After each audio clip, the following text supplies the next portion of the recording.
Hey guys, good morning. It's Coach Jessica. Welcome everybody to the group again. I have some people that just joined last night, and then I still have a couple of people that haven't accepted an invite. So hopefully we'll get everybody in here and going today.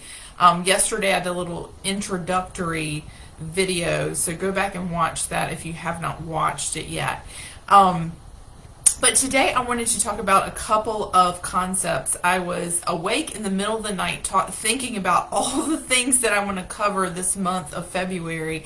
And I think there's enough that I could probably do a live video every single day and teach you something and talk about something. But today I want to start with some very basic things. And those of you who have been in the group or who have done some sort of previous work with me, you've heard some of this, but the cool thing about it is never too much. Going back and revisiting the basics is what we all need to do all the time, especially when we are long-term sober.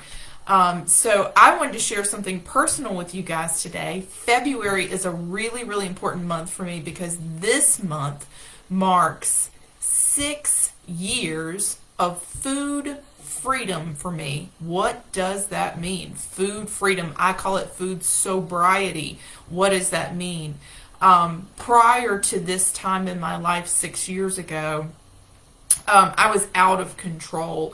I was completely ruled by food. My entire world just rotated around food. I manipulated situations. I snuck and did things so that I could get alone with food. I mean, every waking thought was really about food or my body in some kind of way. I especially struggled with binge eating and with bulimia, but I struggled with periods of anorexia as well.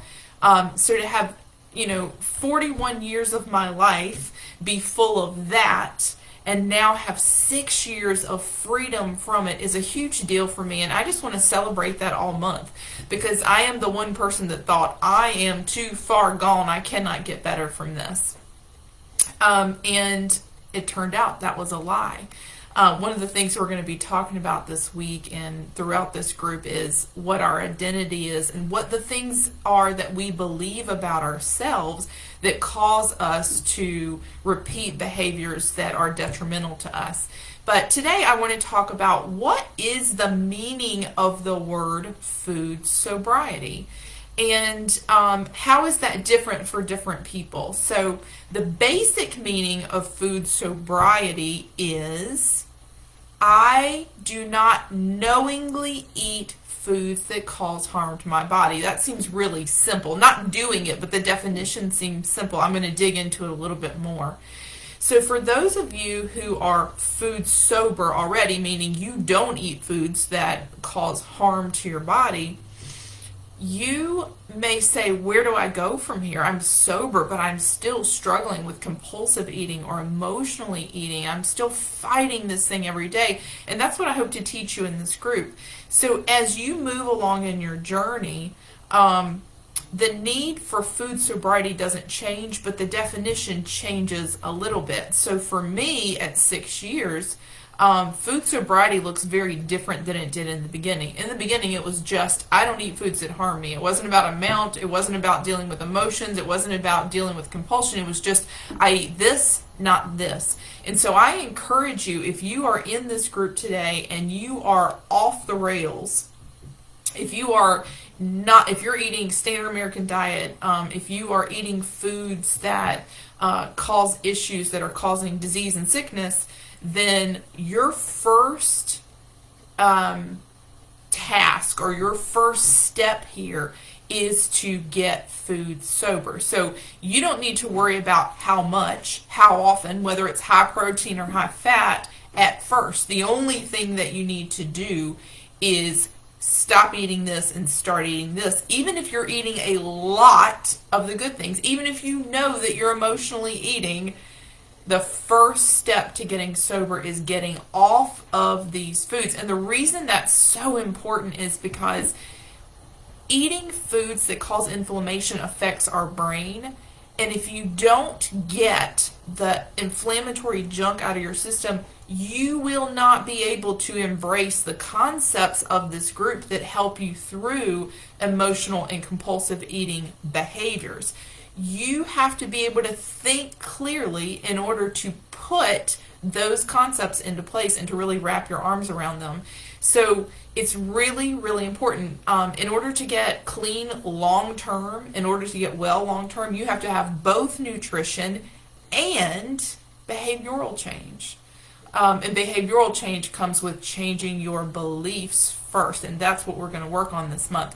So if that's where you are, your number one goal is to say, I am going to go into media, hit photos, and I'm going to find that list of keto foods or foods that I know, it's a list that I trust. These foods are not inflammatory. These foods will help you detox.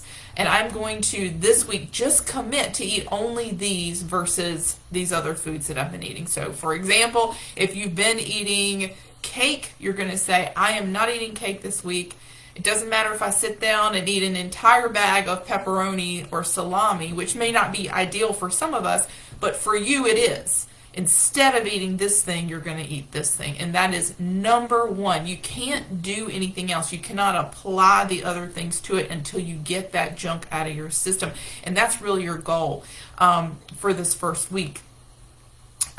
For those that are further along in the journey, or those of you who don't eat those foods, you may be struggling with compulsive eating, meaning once I start eating, I can't stop. For me, for example, in my second year of being food sober, I still really struggled with nuts.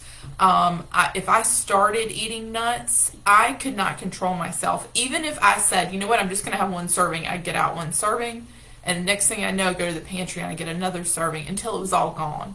So you may have an issue with compulsive eating, and that compulsion may be attached to certain foods. And so for you, that next layer, that next stage of sobriety, it would be identifying those foods that cause that compulsion to come out. Because I found for me, over the years, there are certain things that I have had to decide for me, even though this is not a food that harms my body, it turns on my eating disorder. It turns on my compulsion. So in terms of defining sobriety, what I would love for, and what I asked yesterday is for you guys to introduce yourself, and I see those introductions coming in. Open up, shine a light on your shameful behavior, shine a light on what your food behavior looks like. You will not be judged here. Everyone will rally behind you. But also think about, like, what is sobriety for you right now? For me, sobriety is only eating foods that nourish me when I need food. It's not even just a matter of only eating foods that nourish me. It's a matter of not eating unless I have a nutritional need. That means I don't eat when I'm bored, sad, lonely, tired, angry, or any of those other things, right? So that definition of sobriety gets expanded over time based on what you learn about yourself. So I'd really like for you all to just like turn your thoughts inward and be real with yourself and say, where am I with this? What is the next layer of sobriety for me? Again, if you are struggling with emotional eating, that's your next layer. If you're saying, well, I only eat foods that are nourishing to me, but I eat them all day long. Maybe the next step for you is to have 2 to 3 established food times, things like that. So anyway, I always welcome your thoughts and feedback. So if you have questions on anything from these videos or anything that you read in the group, and I encourage you to go back and watch the old videos from the last couple of months. They're really good and they cover different things. I don't just repeat the same group over and over again. Actually, some of the concepts get repeated, which is not a bad thing because we all need to be reminded. But we actually cover different things. So I really, really welcome you to go back and watch previous videos. And there's even, you'll see that there's still a couple of Zooms left. Those right now, they automatically delete after 30 days. So the ones early from last month you wouldn't be able to see, but the later ones you would. go ahead and watch and listen so you get an idea of what that's like and what you can expect on Saturday at 10 Eastern. So anyway, so then if you are in that basic definition of food sobriety, what does it mean when I say I don't eat foods that harm me? The world in general gives us this message of you should be able to eat all things in moderation. My response to that as someone who has been, dealing with an eating disorder for 47 years is that there are some of us who are wired differently when it comes to food. We cannot eat all things in moderation. If you're someone who sits there and you see a person come eat a bite of a brownie and then they're like, ooh, that's too rich, and they walk away and they don't eat the rest, and you're bewildered by that, you're not a moderator. If you're like me with the nuts and you say, I'm only going to eat one serving, and you keep going back and keep going back, you're not a moderator.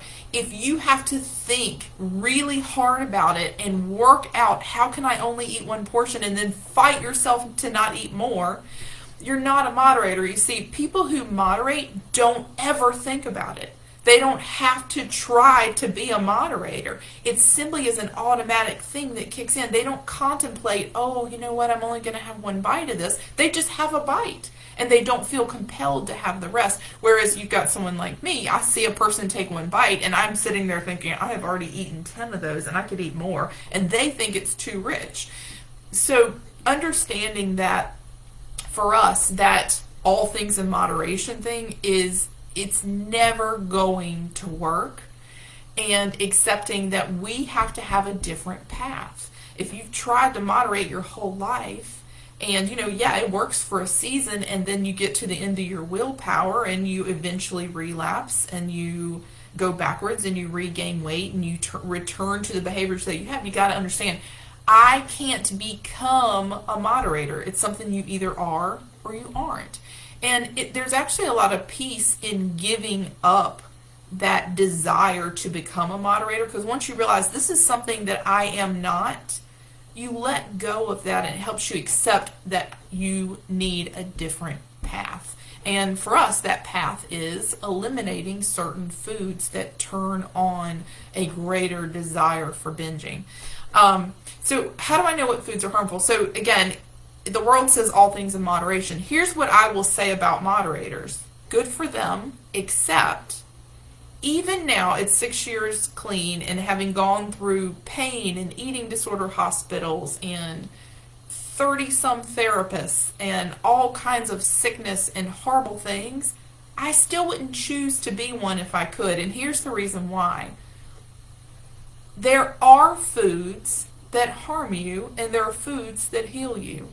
If I did not have an eating disorder, I would probably be eating in moderation, and I would be eating foods that harm me, and I would be like most of the rest of the world. I don't know if you guys saw the statistic, but it keeps coming up, I think, in relation to the virus that we've been dealing with, and that is 86% of people in the United States are metabolically unhealthy, which of course means only around 14% of us are metabolically healthy.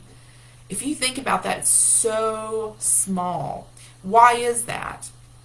Well, our metabolic health comes from what we eat, and it comes from inflammation. So there are foods like sugar, wheat, grains, fruits that have fructose or a lot of fructose.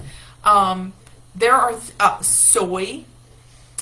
There are certain ingredients that absolutely are poisonous to your body, and they cause inflammation. Inflammation causes heart disease. Inflammation causes dementia. Inflammation causes metabolic dysfunction. It causes gut issues. So what we are trying to do is we are trying to eliminate foods that cause inflammation in our body. We also want to be fueled by fat. And one of the reasons we want to be fueled by fat is it's a superior fuel source. It helps us think better. It's good for our mental health. So there's a lot of different reasons to be fueled by that. And again, I don't want to focus a lot on the nutrition part, but I will talk about it as much as you guys want me to, because it really is. It takes having good nutrition plus good information and inspiration to change behaviors in order to really get well long term. So there are foods that are harmful to everyone. So those people who are moderators and you're like, oh, how come they can eat only one donut? I don't feel that way anymore. I look at them and I think, I am so glad that I can't do that. Because of my eating disorder and my acceptance and understanding that I'm not a moderator and I wouldn't eat only one, I avoid it altogether. Even though they seem to get away with it because maybe they aren't gaining weight or it doesn't turn them into a lunatic and they're shoveling down a whole box like I would, it's still causing inflammation and harm. There is a consequence that comes with eating things that cause inflammation in your body. So again, I am more than happy to expand on any of these pieces. Like I can walk you through what happens in your body when you eat certain things. How does it harm you? How it affects heart disease and things like that. If that's something that you need to hear. Every group is different and I'm happy to go in any direction. But the most important thing to realize is there are foods that are harmful. There is no such thing as all things in moderation being a healthy thing in terms of your body. There are foods that are harmful even if you are a moderator. So you may get away with it in terms of your weight, and you may get away with it in terms of the fact that it doesn't, stir up an eating disorder, but you're not free from the consequences of what it actually causes. Very thin people all the time pop up with type 2 diabetes. Type 2 diabetes is absolutely reversible. No one has to have type 2 diabetes.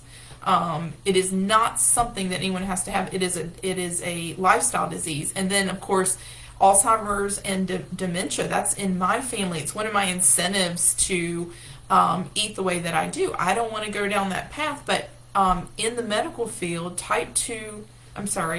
Alzheimer's is now being called type 3 diabetes, and it's because it's related to insulin resistance and it's related to inflammation. And again, I could go into great detail about that as well. I go to every medical conference I possibly can on these things, so I understand the physical side of it and the mental and emotional side of it. And you know what? There's a spiritual side of it too, and we will get into that. So today, again, I just want to really encourage you to wrap your arms around like what sobriety is for you at the very basic level. For all of us, it means once I identify what harms me, and again, there's a good list. I've made some graphics that have different foods that I recommend, and they're in the photos in the group. Once you identify that and you make that decision, then you take it to the next level. The next level is, for me, what is harmful. For me, nuts were harmful, and there's something that I had to eliminate I guess it's been almost 4 years back. That was a good move for me. And it's not that they were harmful in my body so much as they were harmful here. So think about where you are in this journey to sobriety.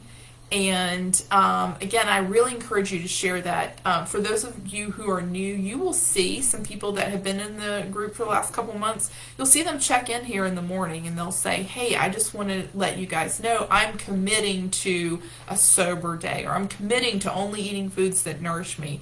The reason they do that is it is highly effective to share your intentions. We encourage you to do that. Even if you're saying today is day one, yesterday I ate Taco Bell from morning to night, but today I'm going to choose to eat only foods that nourish me, we will rally behind you. That's part of what's so great about the group. So just wanted to, again, expand on sobriety, what that means. I wanted to reiterate the fact there are harmful foods, which is why that whole all things in moderation is flawed in so many different ways. And I also wanted to touch on acceptance, that even though the world says all things in moderation should work, it doesn't work for those who struggle with food addiction, which is what all of us have here. So anyway, looking forward to meeting you and seeing a lot of these new faces on Saturday. But expect to have a video from me pretty much every day this week because I have a lot on my mind, and I hope that this will help you a lot. So have a great day. I'm here if you need me. If you have a specific question or comment that you want me to address, make sure you tag me because a lot of times there's a lot of posts in the group and I don't want to miss anything. So have a great day, and I'll talk to y'all soon.